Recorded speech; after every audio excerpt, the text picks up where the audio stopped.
안녕하세요. 부자오빠입니다. 어제 삼성전자의 실적 발표가 있었죠. 영업이익이 약 9조 3천억 정도가 나왔고 매출은 65조가 나왔습니다. 생각보다 좋게 나와서 어닝 서프라이즈라는 표현을 언론에서 썼는데 2분기부터는 훨씬 더 좋아질 것으로 예상이 되고 있습니다. 목표 주가도 이미 대다수의 증권사에서 10만 원 이상을 점치고 있고 최대 12만 원까지 지금 나와 있는 상태죠. 특히 반도체 실적이 2분기부터는 대폭 개선이 될 것으로 보이는데 10만 원을 넘기 위해서 꼭 해결해야 될 문제가 하나 있습니다. 정말 아이러니하게도 삼성전자는 반도체 실적이 좋을 것으로 예상이 되는데 반도체를 만들고 있는 삼성전자조차도 현재 직면하고 있는 전 세계적인 반도체 공급 부족 문제를 피해갈 수 없다는 전망이 있습니다. 이게 얼핏 들어서는 이해가 가지 않죠. 반도체를 만드는 회사에서 반도체가 없어서 스마트폰을 못 만든다? 상식적으로 도저히 납득이 가지 않는데 이럴 만한 이유가 있습니다. 자, 일단 삼성전자의 사업 비중을 보면 메모리 반도체가 가장 중요합니다. 메모리 반도체 하면 D램과 낸드 플래시가 대표적인데 두 개 모두 삼성전자가 점유율 세계 1위입니다. 그리고 또 중요한 사업을 하나 하고 있죠. 바로 파운드리인데요. 이 파운드리라는 것은 반도체를 외부로부터 위탁을 받아서 그 설계 도면대로 그대로 제조해 주는 것을 얘기합니다. 현재 삼성전자는 대만의 TSMC에 이어서 이 파운드리에서 세계 2위를 하고 있죠. 그리고 스마트폰 사업도 하고 있습니다. 그런데 이 스마트폰에는 D램도 들어가고 낸드 플래시도 들어가고 모바일 AP라는 것도 들어가는데 이 모바일 AP를 삼성 파운드리에서 생산을 합니다. 그러니까 삼성전자는 본인이 직접 반도체를 설계하고 제조하고 조립까지 해서 스마트폰 완제품까지 판매를 해버리는 것이죠. 혼자서 북치고 장구치고 완전히 작업작업을 다 하는 겁니다. 물론 100%는 아니지만 어느 정도 수직 계열화 체계가 잡혀 있습니다.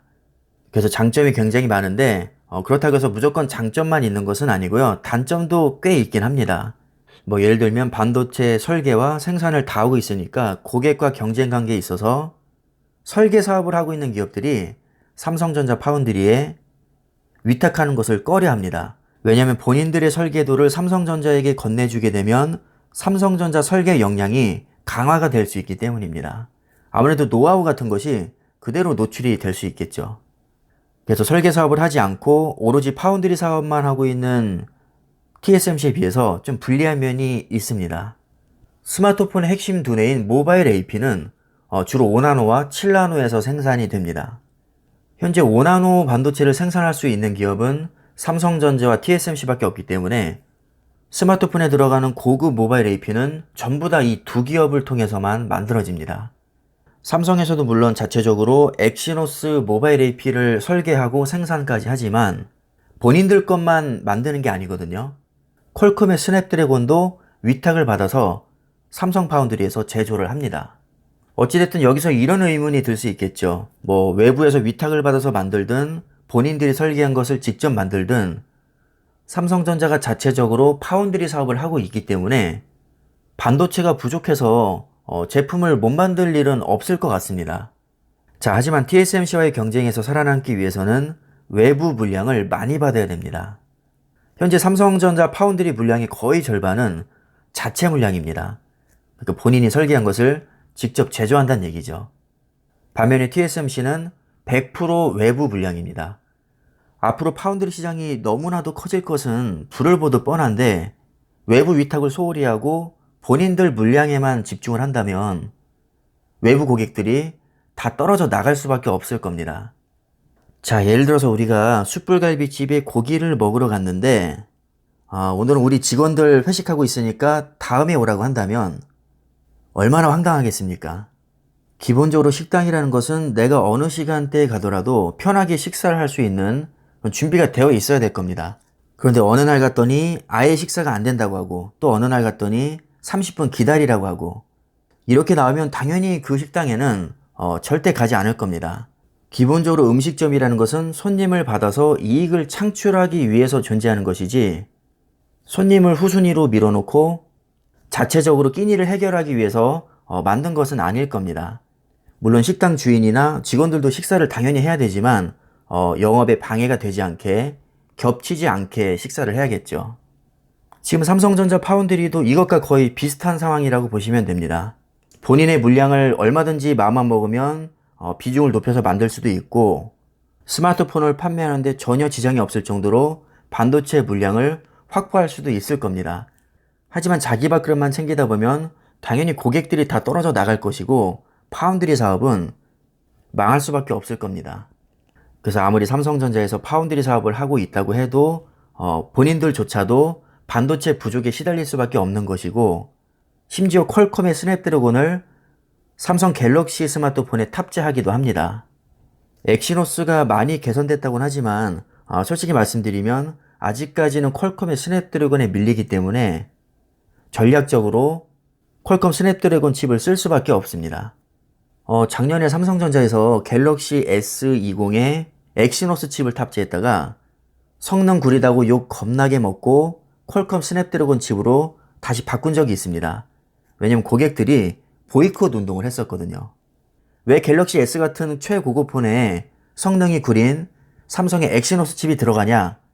엑시노스 너무 구려서 게임 못하겠으니까 당장 성능 좋은 퀄컴 스냅드래곤 칩으로 바꿔라. 이렇게 소비자들이 대놓고 공격을 한 적이 있습니다. 그래서 엑시노스의 탑재 비율을 줄이고 스냅드래곤 탑재 비율을 실제로 올린 사례가 있죠.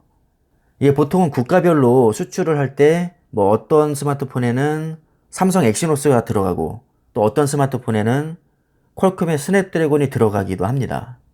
뭐 예를 들면 6대4라든가 7대3이라든가 이런 식으로 비율 조절을 하는데 성능 차이가 너무 많이 나게 되면 또 항의가 들어올 수 있죠. 아니면 이런 거래가 있을 수도 있습니다. 퀄컴에서 삼성에게 야, 우리가 니네한테 파운드리 물량 맡길 테니까 니네 스마트폰에 우리 퀄컴 칩 한 몇 프로 정도 써줘라. 우리 사람이나 기업이나 뭐 사람 사는 게 다 비슷한 거 아니겠습니까? 뭐 이 정도 추측은 충분히 합리적으로 할 수 있다고 봅니다. 자, 어찌됐든 이게 이렇게 간단한 문제는 아니라는 거죠. 삼성에서 파운드리 사업을 하고 있으니까 그냥 본인들 물량 많이 뽑아내면 되지 않냐. 절대 이렇게 단순하게 생각할 수가 없습니다.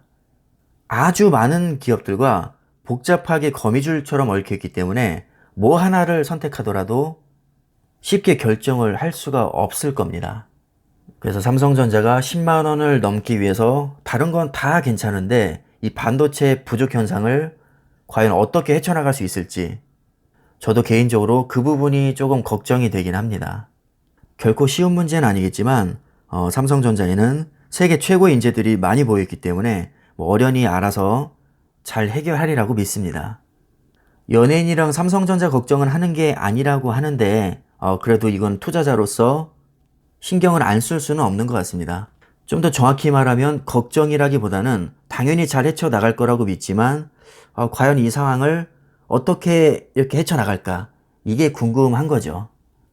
여러분들도 관심 있게 지켜보시면 아마도 훨씬 더 재미있는 투자 생활을 하실 수 있을 거라고 봅니다. 이런 게 또 투자의 묘미거든요.